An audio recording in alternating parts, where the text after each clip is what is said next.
I suffered second and third degree burns to my feet. And I was told I was never going to walk again. Wow. How does somebody from Maine, this small town, make that work to get all the way up to Broadway? Would you like to audition for this production of a chorus line? I'm like, what's a chorus line? I was going to ask the same question. And literally in 2 seconds, my life went from this wicked height to nothing. He basically said, we're canceling the show. It's all being ended. Does break a leg have like a double strong meaning for you? So, yeah, I literally blacked out on stage. Why the dirt path? That's really profound.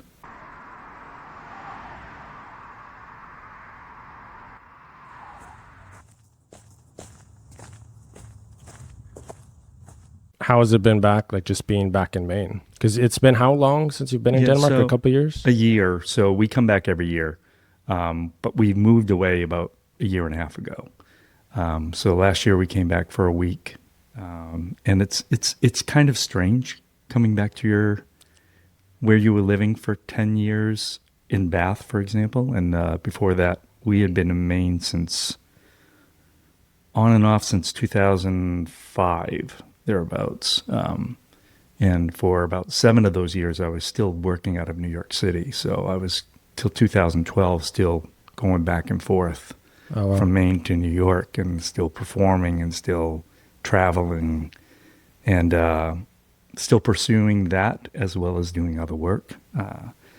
But then decided, okay, we're having a child, and me being away is not going to work. Yeah. So I literally just disconnected from everything. My website went away, everything that I was doing, my connections, my work with agents in New York City, everything, just one night. Wow. I'm done. I had a couple of contracts I had to finish up singing in Europe, and I was all done. How was that transition from doing all this stuff super busy? I mean, having almost multiple lives in a case, and we're going to get into what that was, but... Yeah. To just being fully dark, like, was it a break that you were looking for as well, and coming back to, like, how was that change? It was extremely difficult personally, because I had identified myself as this performer and as a go-getter. I worked a lot when I was performing, and I was extremely dedicated. So changing gears to getting a degree in intermedia art, which is basically all art forms there are. Multimedia, including theater, including dance, including everything is incorporated into this degree, because I was hoping to teach in college environment. I thought that would be an easier transition, but it was not. I found myself questioning everything as a person and losing myself as an artist, and while that happened, deciding to dedicate my time solely to the needs of my family and my child. And that became the priority, and I don't regret a moment of it, but it was extremely difficult. Yeah. That transition from traveling the world, experiencing new people almost on a daily basis, creating new work with individuals from all over the world constantly, like every other month, that fed my soul so much. And I was so familiar with that. And to just break away from that was, I don't even have a word to describe it. Yeah. I mean, so I'm sure people find out on this podcast, like, I'm not the most cultured in terms of the arts and everything. So pardon my ignorance, but what I can compare it to is I did sports, right? I did football, American football in university. And that story reminds me of somebody that like a peak professional athlete or something. Mm-hmm. And you have all this, all these heights, and eventually that comes to an end. Yeah. And then it's almost life after this. And there's very difficult transitions of, do you just put all of that crazy competitive energy into something right away? And that can be, I think, tricky and lead to different things. Like, a lot of people don't know what to do, and they go down really scary paths, you know, or some people like yourself, like lean fully into family, because I'm sure, like you said, with the traveling and everything, there were some sacrifices maybe that had to be made in that area along the way. So I can only imagine just that transition and the difficulty like in that path. And trying to reestablish, what do I decide is success, right? Because success prior to that was working all the time, being called to work. I was never a star. I never made tons of money, but as a performer, I worked all the time, consistently. I never had to really struggle to find a job. There were always jobs coming to me. It became very rapid and so forth. So that was my success. And to literally say in the middle of being very successful, I'm leaving that. Now what is success? You know, we all have to find what success means to us. Is it becoming wealthy? Is it becoming a star? Is it becoming a good father? Is it becoming a good husband? A good teacher? A good mentor? There are many levels and definitions of success.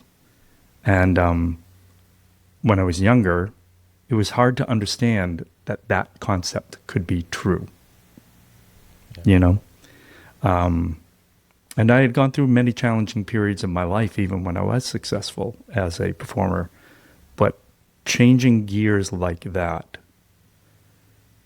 I'm going through a similar one now, having moved to Denmark, having to find a new transition, a new determination of who I'm going to be. I'm going through the whole thing again, 12 years after having gone through it. So it's you going back to the question of how does it feel to be back? It's odd because everybody's expectations when they talk to me are very genuinely hopeful for me. But at the same time, they're not sure how to accept my saying to them, I'm currently not working for somebody. I'm not earning a living. So they automatically go, oh, I'm so sorry. And to explain to them, this is an important transitionary period that I had to go through. It's very difficult on the family. It's very difficult on our financials.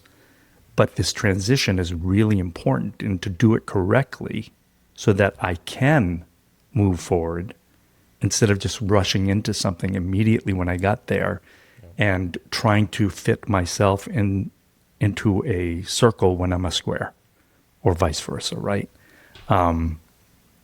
Learning what there is there, understanding the economy, understanding the society and the people, taking that time. That's something I learned when I was an actor, because as an actor, you're always observing people. You're always taking in what's happening around you, people's own social triggers, or you're always investigating.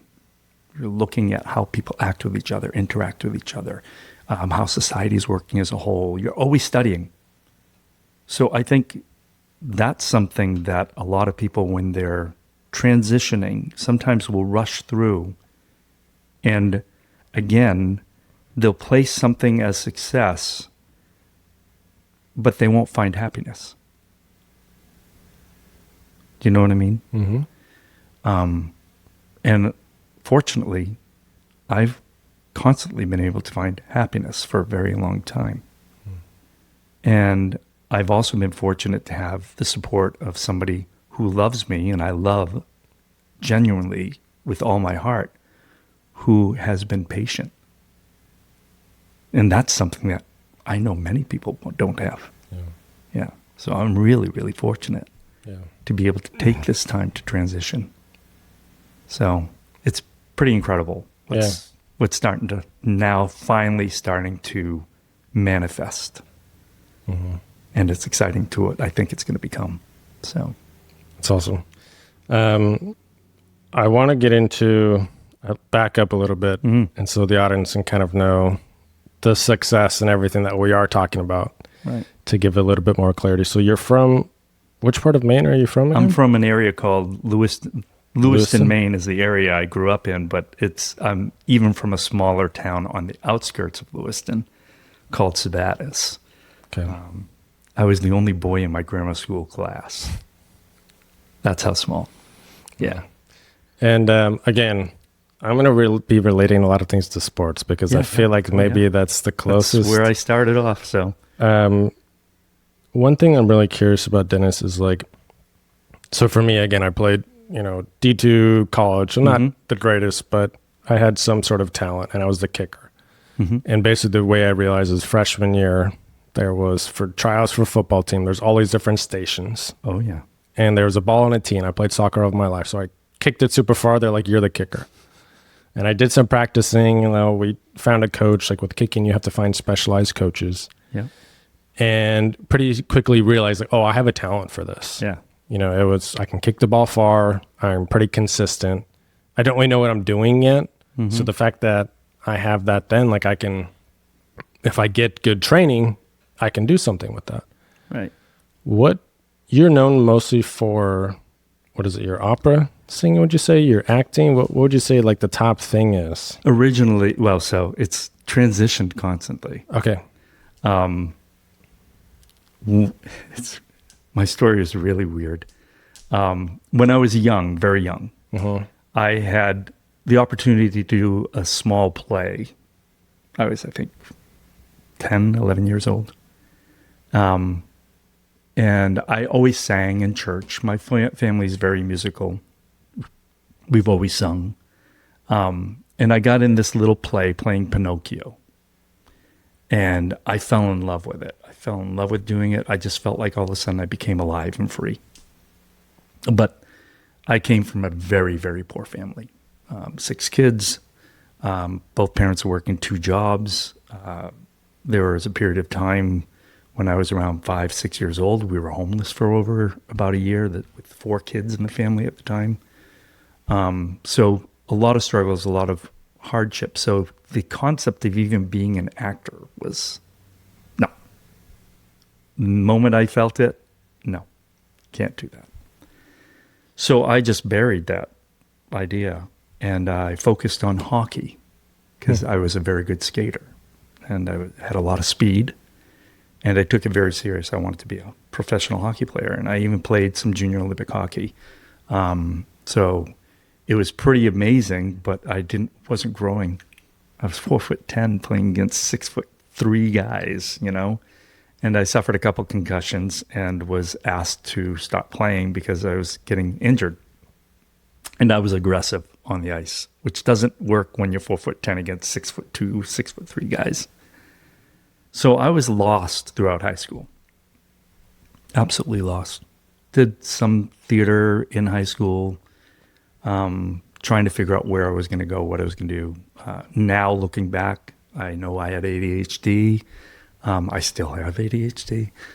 Never goes away. I'm also dyslexic, which I didn't know at the time.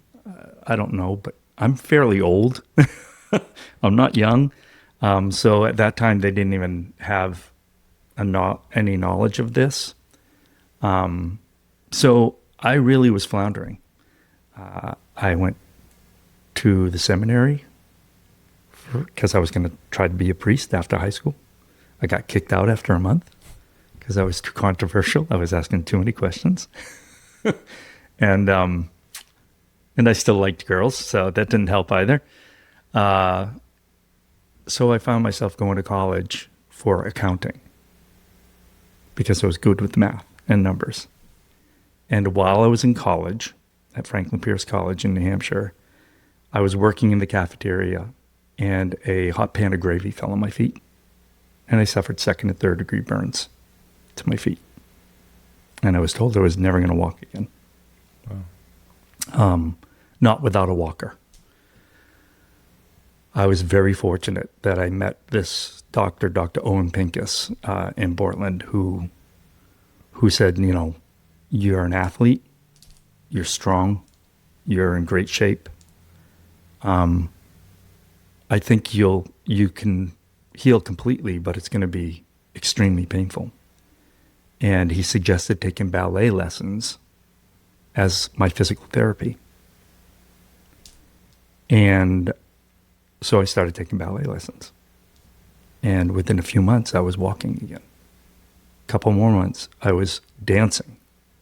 And I'm a male, straight man dancing ballet, and I'm falling in love with this. And I already knew I liked performing and doing theater from high school, even though I never took it seriously. But somebody goes, would you like to audition for this production of A Chorus Line? I'm like, what's a chorus line? I was going to ask the same question.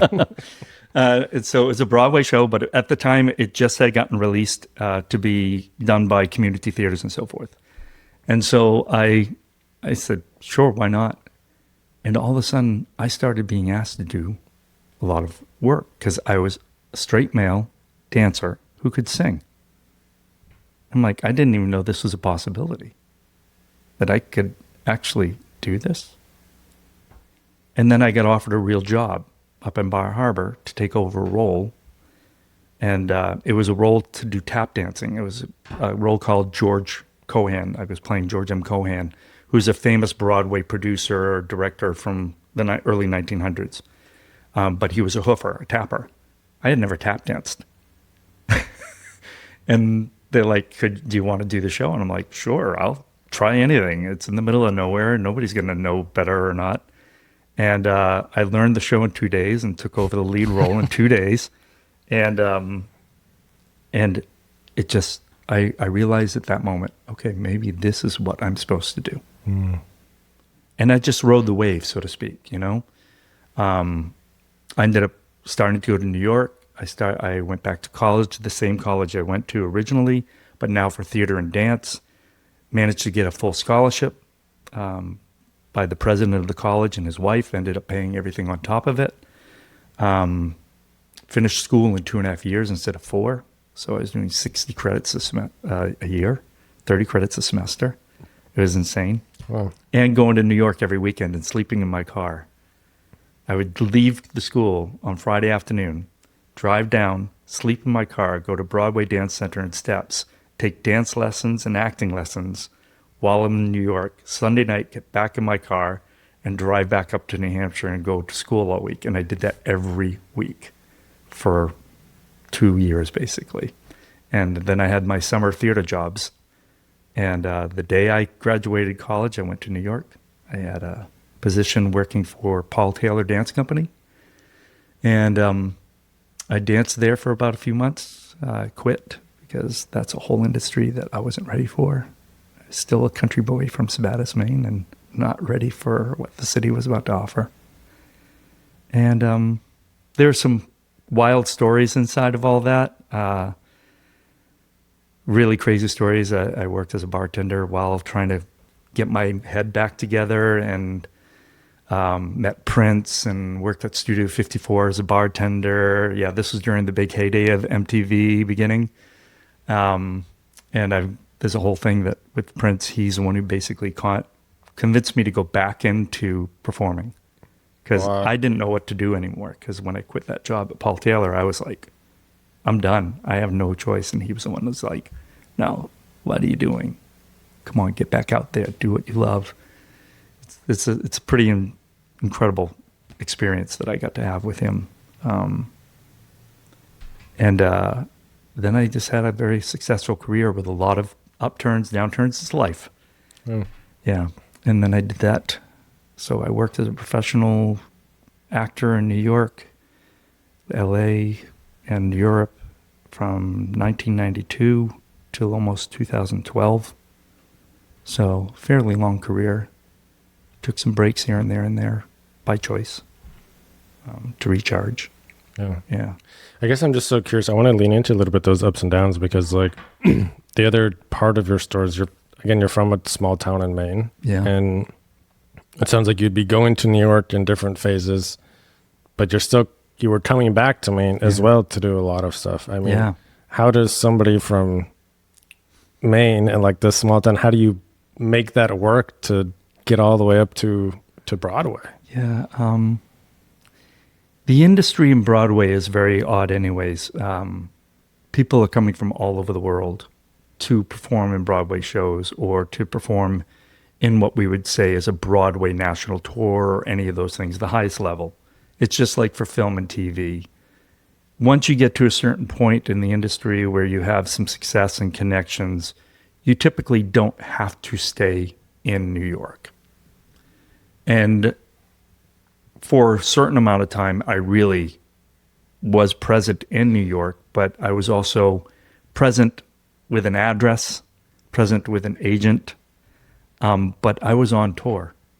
So I wasn't really there. I was still living out of a suitcase, performing all over the place, and then flying back and forth into New York. So once I discovered that I don't have to be fully present in New York to make this industry work, I chose to come back to where I could recharge.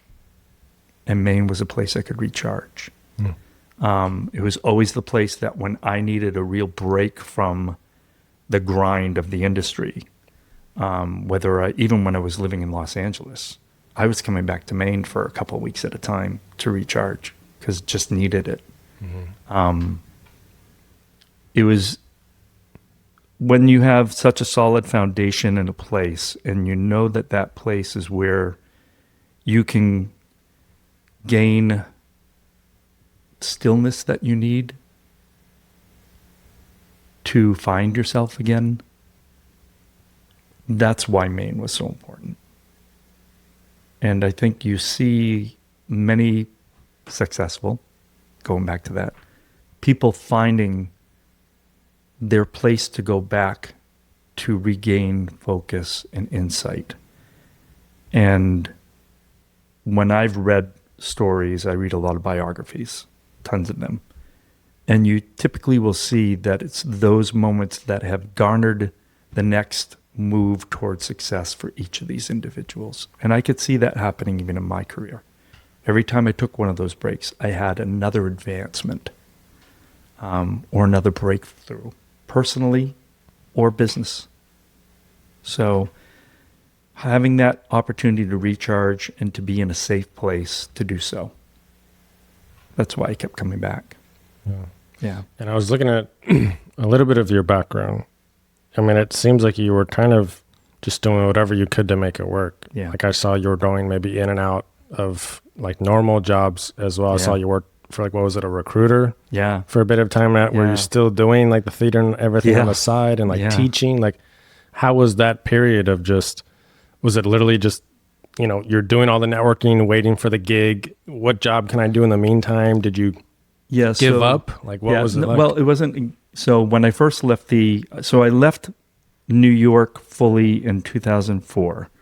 I had a series of successes that then they collapsed, not because of me, but the productions. So I had just been chosen to take over Jean Valjean in Les Misérables on Broadway. And I was doing a TV show called Ed. I don't know if you know that TV show, but it was placed in this bowling alley. And it was produced by Worldwide Pants, David Letterman's company. So I just received a day player contract for Ed, and I was just getting started in rehearsals for Les Mis on Broadway.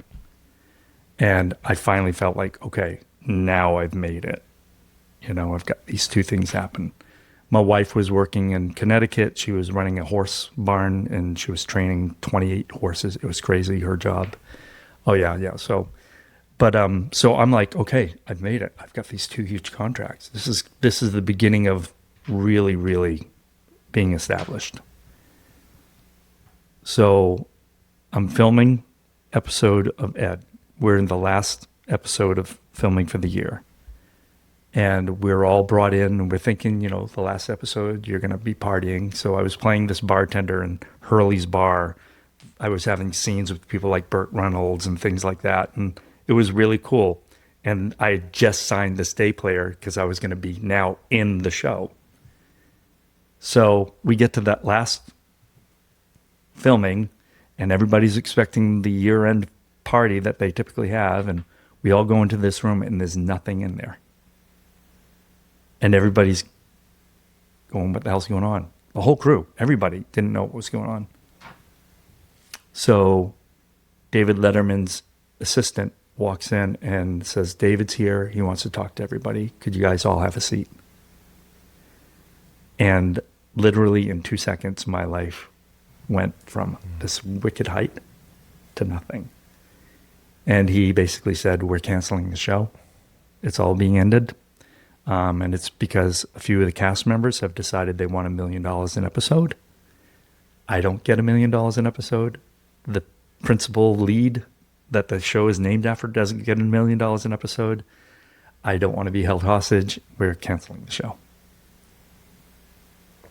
Literally. Wow. I came home. I was devastated.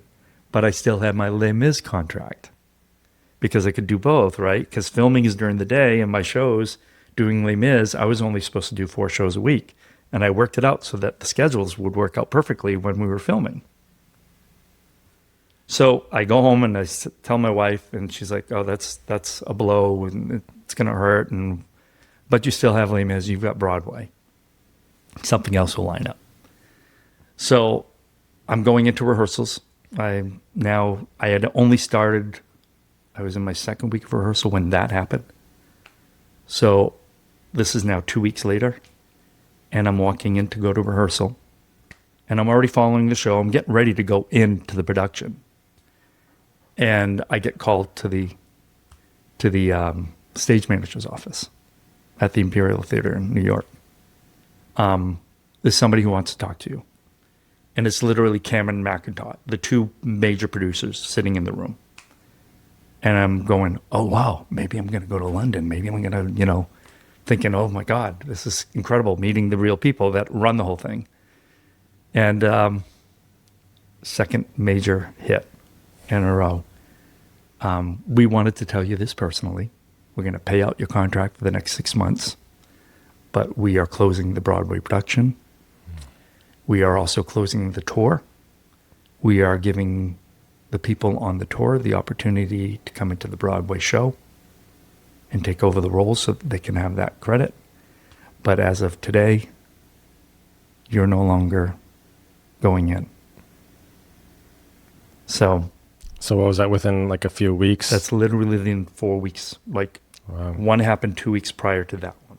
So in 4 weeks, you went from, I'd finally made it, the height of all heights, here we go, to the lowest complete of all crush. Like, and again, thank God my wife was there. The thoughts that go through your mind. I had one more small contract to finish up, which was an amazing experience, but I decided in that moment, maybe this is what I should be doing. And I had a dream to start another type of business anyways. And so we decided we're going to put all our eggs in that basket. It was starting a nonprofit radio theater company. Happily Ever After? Happily Ever After Productions. Trying to create radio theater that would be for educational purposes.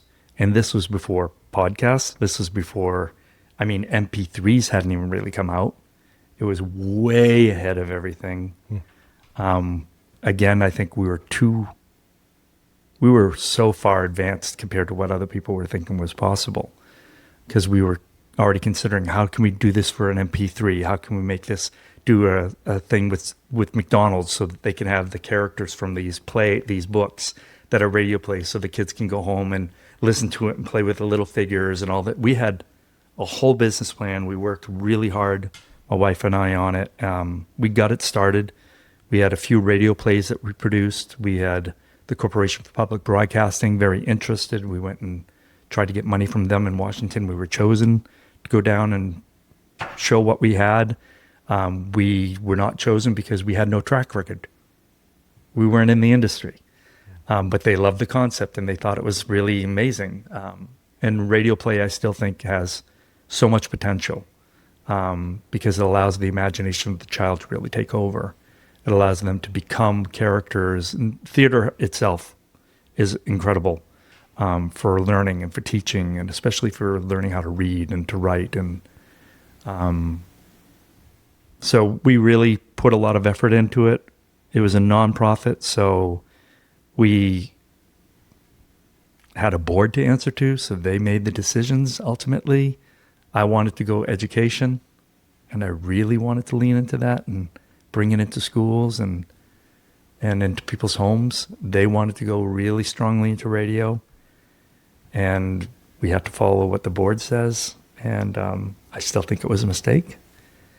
And so we pursued that for 2.5 years, produced quite a few things, made a lot of connections in the theater industry here.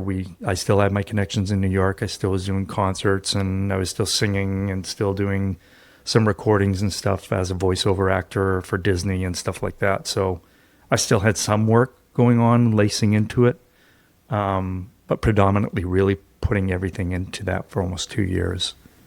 Wasted all of our savings, lost everything in it. And that's when I ended up taking a job with a deco as a headhunter and a job placement specialist, and managing. At one point, I had 600 employees under me. Yeah, for 7 companies. I want to take a pause here, Dennis, because crazy, right? I mean, it's insane. And I'm getting into the entrepreneurship world, and that's a big part, like, for this podcast, right? It's called The Dirt Path, and it's all about people doing things differently, right? When I chose to be a digital nomad at my 9 to 5, like, that was a big step, and I had to do a lot of mental battles to get there, and then after, and then with entrepreneurship right now, I'm not an overnight success. And one of the things I'm learning is just, I feel like it's 90% mental. It's telling yourself to keep going, having the confidence.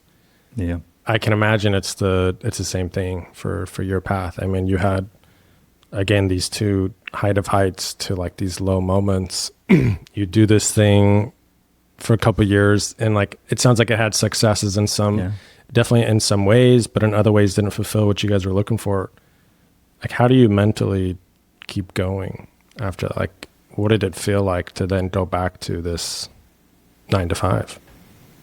Oh, it was very defeating in a lot of ways. But I also really recognized the struggles my parents had gone through so much, and that instilled a lot of faith in me, not necessarily a religious faith, but a faith in self and overall society, and a belief that we have to, again, define, is success defined by what we make financially, monetarily, or is success really defined on the connections we make with others and how we help humanity grow or change, including ourselves? And for me, the latter started to become more true. I felt I made a lot of positive impact upon a lot of people's lives while we were trying to do Happily Ever After productions. We raised a great deal of awareness for illiteracy and a new way of approaching reading and education during a crucial time. And I think we see elements of what we did. I still see them in the schools, even though we weren't the ones who did it, but we influenced people who ended up doing things with it. So I think learning how to recognize where you've made an impact can supersede a desire or your wants in a stronger way. And that's what keeps me going, is knowing that I've made a difference. Because ultimately, when life ends, when this is done, 100 years from now, nobody's going to really remember who I am. Even if I'd made $1 billion, even if I was the biggest star. I mean, I can name stars from the early 1900s. I can go back to stars from the 1800s, and people are going to be like, who the hell is that? And they were like the most important influencer of their period of time, right? But in this moment, because it's this moment, if I'm making some kind of impactful change that helps another human being become better as a human, including myself, then I'm successful, right? Mm-hmm. Then my life mattered in this little, complete, minuscule moment of this infinite time that we have. How long did it take you to find that? It was probably in those years. those years of working on Happily Ever After, I started to develop that sense of truth, that sense of who I am. Now, it doesn't mean things aren't a struggle still today. I'm a human being. I'm flawed. I have my doubts. I have my downtimes. I have my anxieties. I have my fears. I'm just like every other human being. But knowing that I can keep going. Until I'm not breathing, I keep going. And I've had those places where I've tried to end my life. And fortunately, some higher power, whatever that might be, stepped in and stopped it. You know? And when you start putting things together, you start, I guess, living life, you learn. And as long as you're open to learning, I guess that's the secret. Open to learning, open to grow, open to change.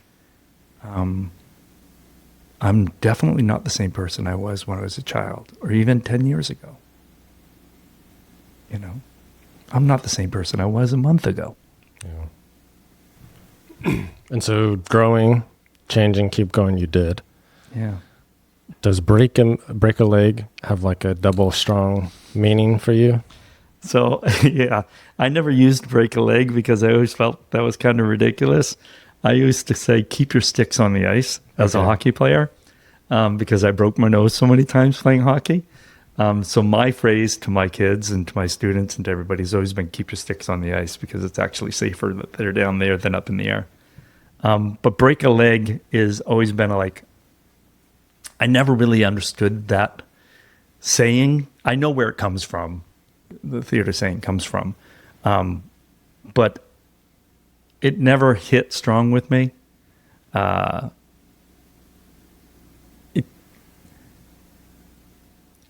guess I was always one to like say, go out there and just fuck up, instead of saying break a leg, because it has kind of the same connotation. Just go out there and fuck up and let reality set in, and be in the moment. Yeah. So, and that kind of is there for everything I kind of do. I guess why I ask is, I don't know if this is true, but from my research, when you finally did get the call up, it was from somebody breaking a leg. Yes, it was. It was. Can you tell that story? Yeah, so I had already done Les Misérables. So I finally did Les Mis for a couple of theaters and a couple of short tours. But I did Les Mis here at Maine State Music Theater. And the person I was doing Les Mis with actually had done Les Mis on Broadway in the original production with Colm Wilkinson. And we became very good friends and very close. And he knew of this other theater, and they called him saying, do you know of a person who can come in as Jean Valjean, like in a week's notice? And he immediately suggested me. I had no idea what had just happened, but a person who's now a friend of mine, he broke his leg on stage in the opening number of the show, slipping on fog, because the fog left moisture all over the stage, and he broke it in 3 places. I mean, massive, massive break. And so I got that position, and that, of course, led me to doing it all over the place afterwards. But that was an incredible experience. We just had a conversation on the phone, and they basically said, how long would it take you to get into the show? And I said, well, how many days do you have? Can I have three days? And they said, oh, we can give you more than that. And I'm like, no, 3 should be good enough. And I wasn't thinking about the elevation change. So that threw a little bit of a racket in. But so I flew out literally the next day. I said to my wife, can I? And she's like, yeah, go for it. And this was before we had our son. So I flew out to Denver, started rehearsing. It was a completely different show. I mean, I don't want to be mean, but it wasn't The traditional Les Mis, maybe. Not just that it wasn't traditional Les Mis, it was the director was really trying to put his own ideas and concepts into the show, and they were not well researched, in my opinion. He didn't know the book. At least that's what I got from it. I hadn't been in the process with the cast, so I don't know if he knew that, because when you're not involved in the process of developing a show, you don't have the insight into what the director's mind is. I was literally being thrown in and coming into it not understanding the perspective that they were taking for the show, and just trying to fit it and trying to match the characters and the other actors as best as I could. Randall Keith, who I replaced, had been there through the process, so we would talk while he was in the hospital, on his hospital bed after having surgery, and I'm trying to get as much information as I can from him. And he was so valuable, so nice. Thank you, Randall, by the way. He's still doing this work. I can't believe it's still going. Keep it up. So it was really, really a different whole concept to get in. So I was dealing with that. And a lot of the actors did not have the same level of professional backgrounds as what I had been working with. So that was also difficult. It was like bridging between community theater and professionals, you know. How much does that affect you? It affects you a lot because the way people act is different. Actors who tend to be from community theater and so forth, or that don't have much experience, they're not listening. They're actively engaged, meaning they've already decided how they're going to react, and it's already predetermined. Mm-hmm. With some professionals don't do this, but many professional actors trust themselves enough that they are really listening, and not just to somebody's lines, but listening to the entire intent of the body, of the entire intent of what's happening with the voice, so that you can respond truthfully and naturally. And it's a response. It's not predetermined. So that's the big difference between typically working with somebody who's a professional actor who's really trained, somebody like Randall, and acting with somebody who has very little training, very little real experience, loves theater, has the passion, but they don't know how to listen. They don't know how to sit back and take that time. Even though it's a split second, you still learn how to do that. So that made it very difficult. So it makes, let's say, the predetermined lines more genuine because you're actually in it. But then also, I'm sure there's moments maybe where like a little mistake happens and there's a little improv or something like this that, again, is natural because you're not just line, you're actually in the scene. Yeah. So you're able to adapt immediately to whatever happens. And many people who are so focused on their predetermined ideas, they cannot react. They don't know how to when those things happen. And so there were moments I didn't have so much in my scenes, but I saw a lot of that in some of the other scenes. And the few that it happened within my scenes, I typically was able to get us back in. The hard thing with Les Mis, it's completely sung. There's no script. So you're going with the music. You have to be with it. You cannot veer. You can't go off. The orchestra can only vamp for so long. Dun, dun, dun, dun, dun, dun, dun, dun, dun, dun, and wait, you know. So it's much harder. Same in opera, the same thing in opera. It's very hard when you're doing an opera. You cannot go off. And that's also why a lot of opera is a little more stagnant than some musicals or a Broadway play, because it has to fit in all the boxes. Musically, you have to hit each note exactly as it was written by, like, for Verdi or for Puccini or whatever, right? You have to hit those notes in a certain way with a certain length and a certain tonality because they match up with everything else. So then the acting is not so much there, so the acting looks more stagnant. So there's all these things that you have to consider.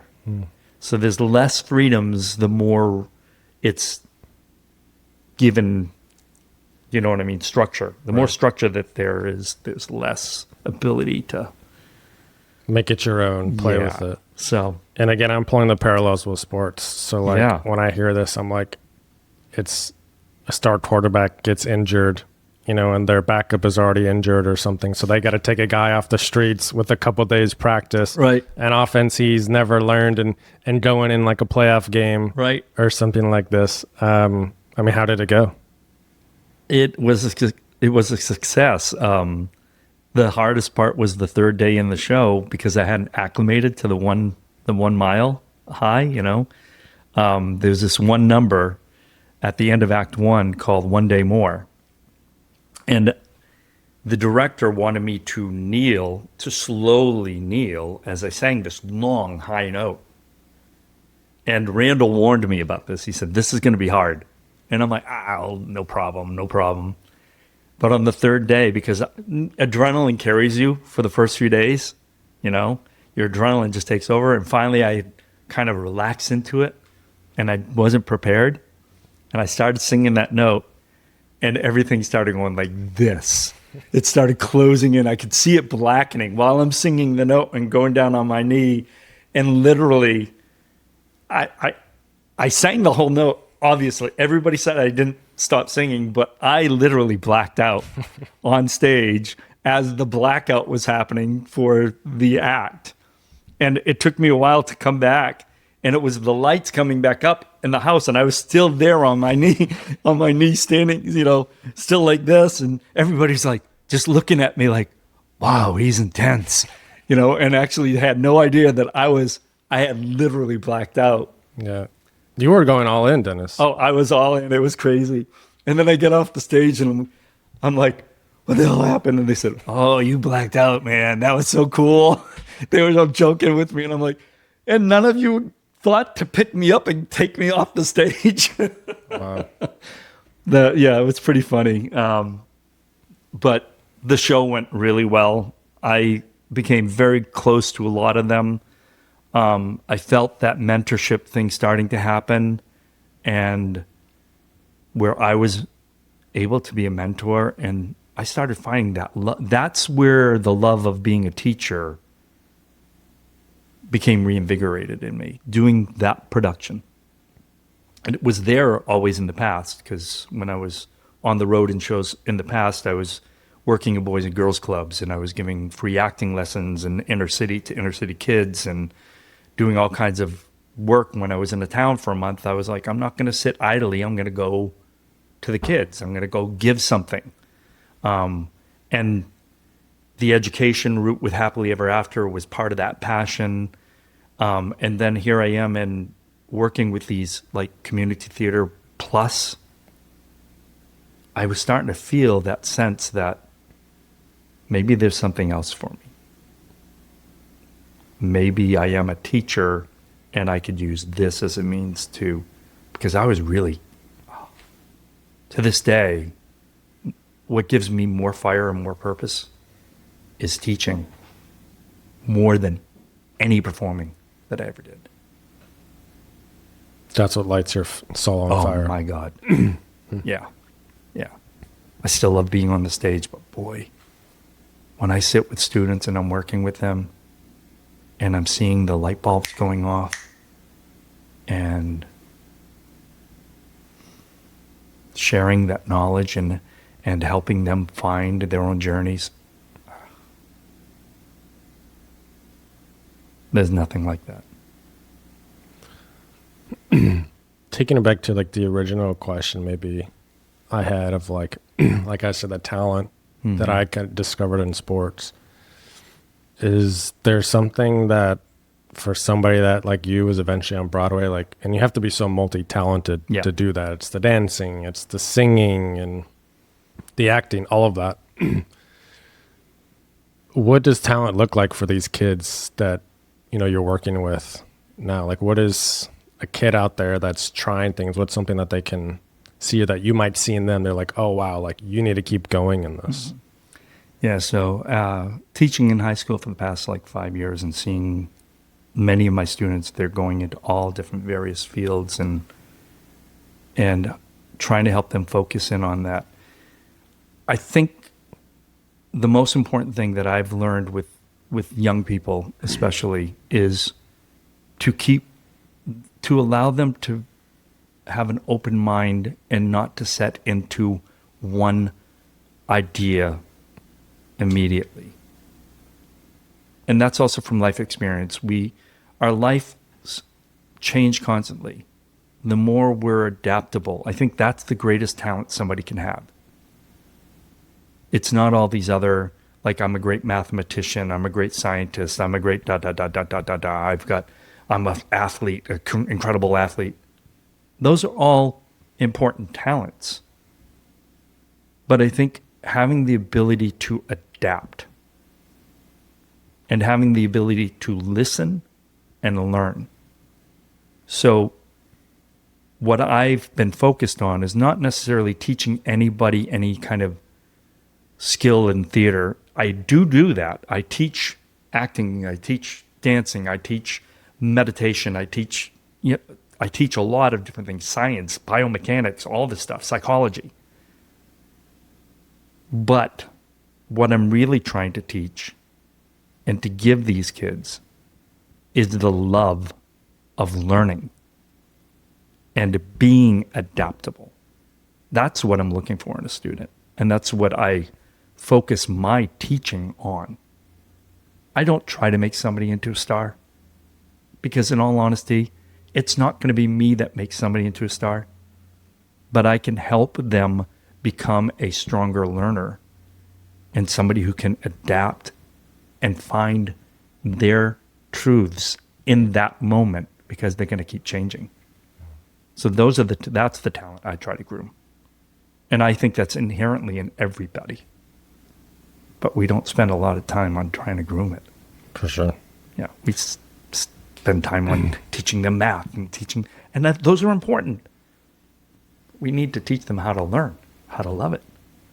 Yeah. Again, bringing back for sports for me, like it was the discipline. Yeah. That I learned. It was the camaraderie. It was the grit, right? Like to keep practicing and to keep going and to keep going. And it's so boring to do the same thing over and over and over again.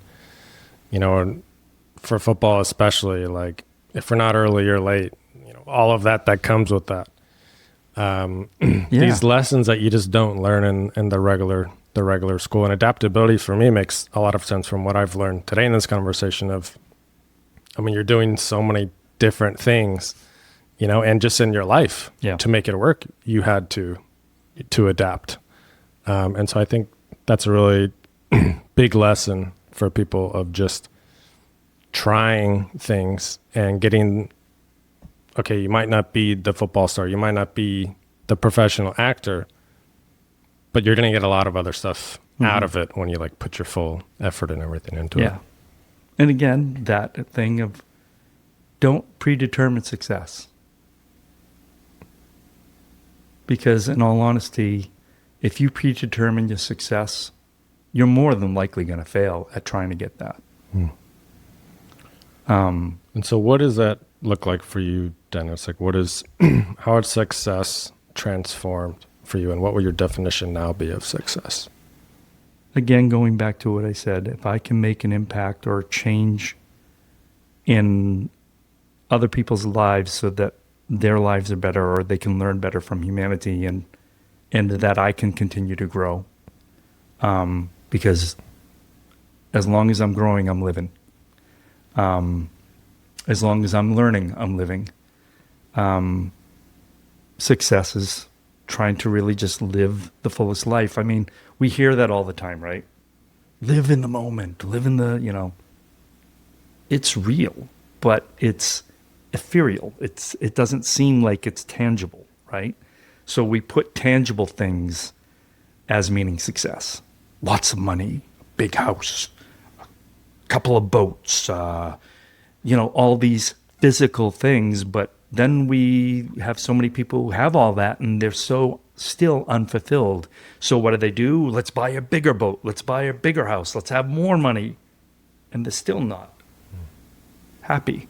They're still not finding fulfillment. So success for me is fulfillment, finding fulfillment. And that fulfillment comes from finding purpose And my purpose is being able to grow myself and to help humanity grow and to learn from ourselves and to try to make life better for each other. I can't change everybody. I can only be responsible for myself. But at least while being responsible for myself, maybe I'll influence somebody else in some way, shape, or form without force feeding them or without hammering it into them, or you must do it this way. I don't know. Well, I think I've learned a lot from you today. So I would say you have been very successful today in that. And I hope everybody listening feels the same. You have an incredible story. I have so many more questions I would love to ask you. I want to be respectful of your time. Yeah.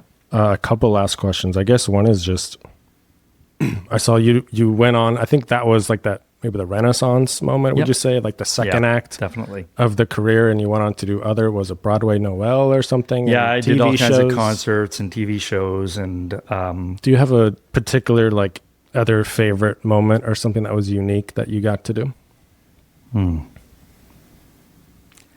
It's funny because I never thought I would love teaching in a high school or creating an entire program. As I said, performing was an incredible highlight, but now all that work that I had done in the past seems insignificant compared to my last 5 years of teaching as a high school teacher. As odd as that sounds, and people would think, oh, the pinnacle of success was you were in a Broadway show and you did TV and you've done all these recordings and you've worked with Elton John and you've sung with all these people. But that's not the pinnacle. I've just had, I think, what I consider the pinnacle, and I'm hoping that what I try to create in Denmark will be a new one as well, because there's a need for what I want to do in Denmark. We see some of this here, but it's starting to... Unfortunately, theater and the arts are not... People recognize their importance, but they don't invest into their importance. If I were to ask you, what is your definition of theater? What are you going to say theater is? I don't know, going to like a play or something like this. And what does that do for you? Entertainment? That's what people's answer is. But it's not. That's what it's become. What you do, would you say that this is entertainment? Or are you trying to inform? You're trying to give information? Yeah, inspire. That's what theater is supposed to do. It's not supposed to entertain. If you go all the way back to the Greeks, it's all about catharsis. It's to make the human understand what it means to be human and to learn. That's what theater is. It's not entertainment. Entertainment is something you can use to make catharsis happen, because it hooks us in. But it's all about getting that empathetic reaction, getting our mirror neurons inside of our brain to start sparking and to start going, oh my God, I can recognize myself in that character. And I'm going to have a self-realization. I'm going to have a moment of catharsis, epiphany, a moment of growth. That's what theater is supposed to do. And most theater can do that. But so much of it today is now purely entertainment. And what are people seeking in society today? They want answers. They want to learn. They crave theater, but we don't understand theater's real purpose. We think it's just there to fill a moment, a void. You know, let's watch a YouTube video. And why do we keep skipping from one thing to the next? Because none of it's fulfilling. It's just entertaining. It's just giving us a dopamine hit. But it's not feeding our soul. Theater's meant to feed our soul. So what does that switch, what does it look like for theater to go just from entertainment and to hit into that catharsis? It has to be, it's everything from the writing. The writers have to create something that actually has the opportunity to do that. The actors have to come into buying that this is not just entertainment, the producers and directors. I mean, there are so many people who are just doing it because it is a job. And they love doing it. It's fun, right? I'm sorry, real theater's work. And in my opinion, I'm getting into the weeds, but I believe that theater is the greatest innovation that mankind has ever created. I truly believe that. It incorporates all the science. It incorporates mathematics. It incorporates body, biomechanics, athleticism. It incorporates everything, music, everything. And on top of that, what was the first language human beings used? We didn't have words. We communicated with our bodies and our faces. It was theater. It's what separated us and made us who we are today. It is the story of the human condition. So for me, now you know where my purpose is. My purpose is to make sure people learn the importance of theater, that it is not just this thing. So you are now a member of the theatric community, because what you're trying to do in this podcast and what you're trying to bring to people is an opportunity to learn from other human beings. It happens to be unscripted, but it's a very powerful type of theater. And it is theater. Because once you have a person saying something, or even just expressing an emotion to even themselves in a mirror or to another person, that's theater. Dennis, you got me fired up, man. Now I'm just like, I need to go watch some shows. I need to see some real ones, experience that catharsis, like get back into it. There are some great ones. You're in town, go see You're in Town if you can. If you can go see Hadestown in New York City right now, go see it. Hamilton is fantastic. These are some of the musicals. If you had the opportunity to see John Lithgow in Giant, that was a masterclass. It was absolutely amazing about the human condition. I mean, incredible. If you have a chance to see they're doing Oedipus right now in New York City as well.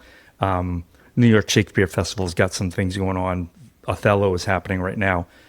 Shakespeare is still some of the best work ever written about the human condition.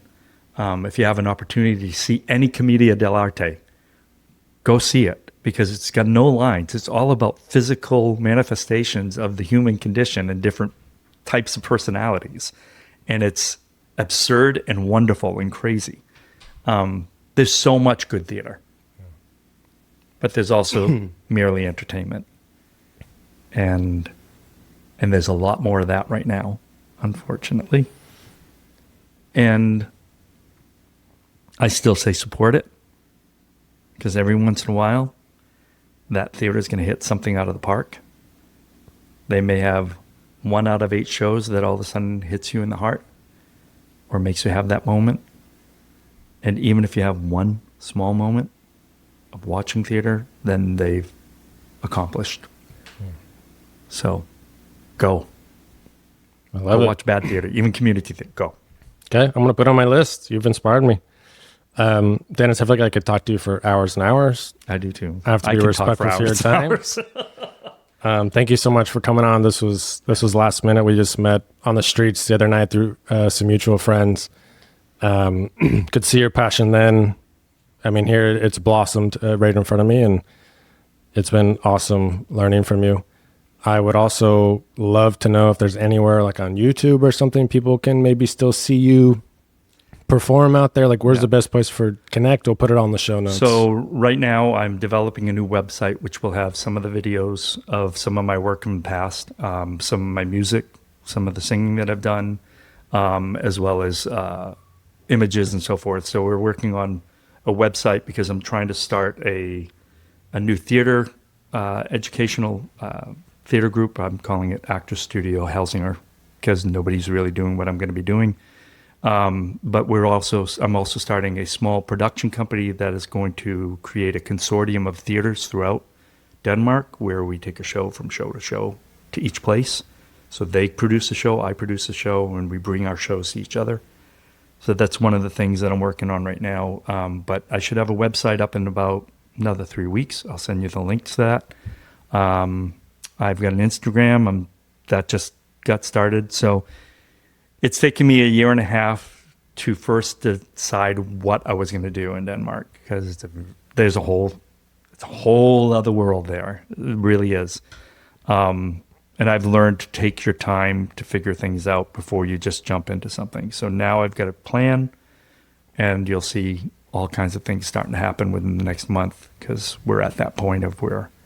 So if people want to see me, I will extend all the information to you, Grayson. And then I will also be posting this on my Instagram, and I'll have a YouTube page. I'll have all that, because nowadays, if you don't have all those things. Yeah. Yeah. Awesome. When I left 10, 12 years ago, I got out and just got rid of everything. So I'm amazed that you were able to find some things out there, but they're there. You just have to dig a little bit. There's definitely stuff there. Yeah. Dennis, thank you again so much for coming on. Seriously, it's been very eye-opening, very inspiring. I've learned a ton. Thanks. You're a great storyteller. I'm very excited to see those videos when we have it up. Yeah. And your story is a perfect one for the podcast. Thank you. And that leads into my last question, which is why the dirt path? Because today on the episode, we've gone over your dirt path as I see it, right? The dirt path is all about doing things differently. Yeah.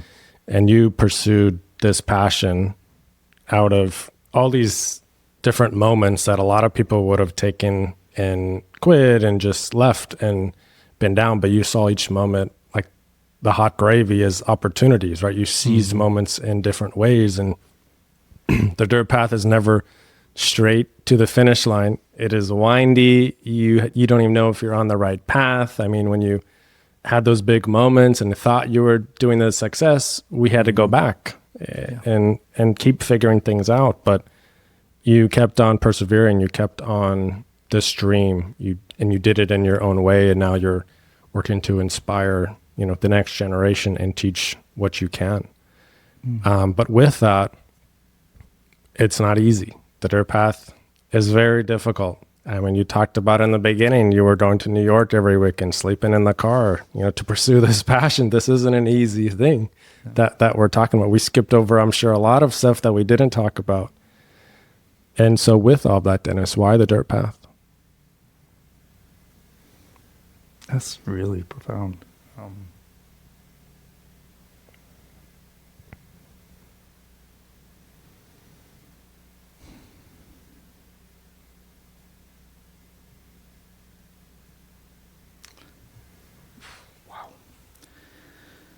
I think it's really deeply seated into me. I think I just kind of figured, even as a kid, that life isn't easy, but I had some really great examples of people in my life who had massive struggles. My grandparents and my parents. And I always had a sense that they were still happy and they still had joy. So I always knew that was possible. And I think knowing that joy and happiness and witnessing love that was given without any requirements back. That's always fed me.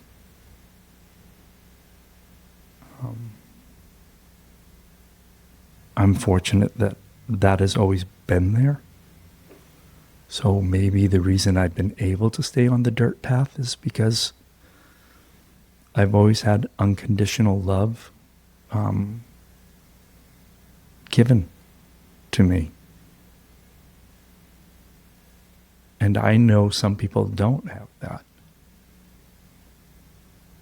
And I've recognized that I've been exceedingly blessed. And with blessings comes a responsibility to, I believe, return that. No matter how hard the struggle is, to keep it going.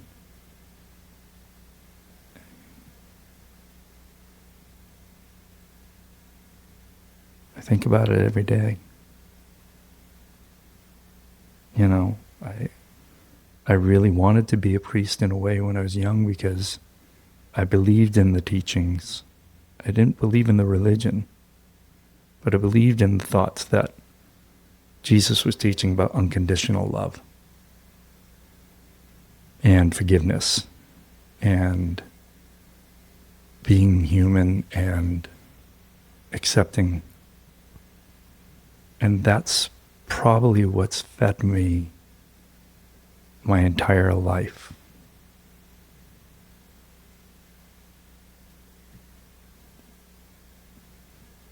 I mean, otherwise we're not living.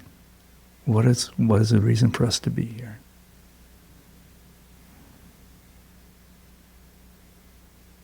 We have a purpose. We all do. And I really believe it's a responsibility to each other, and that's probably why I keep going. And I don't give up. Yeah. And in some ways that's selfish. But in a lot of ways it's, I don't know. Dennis, it's beautiful, man. Thank you so much. Thank you so much for coming on. I really appreciate it. Thank you for having me, Grayson, because in all honesty, this just made me recognize a lot of things again that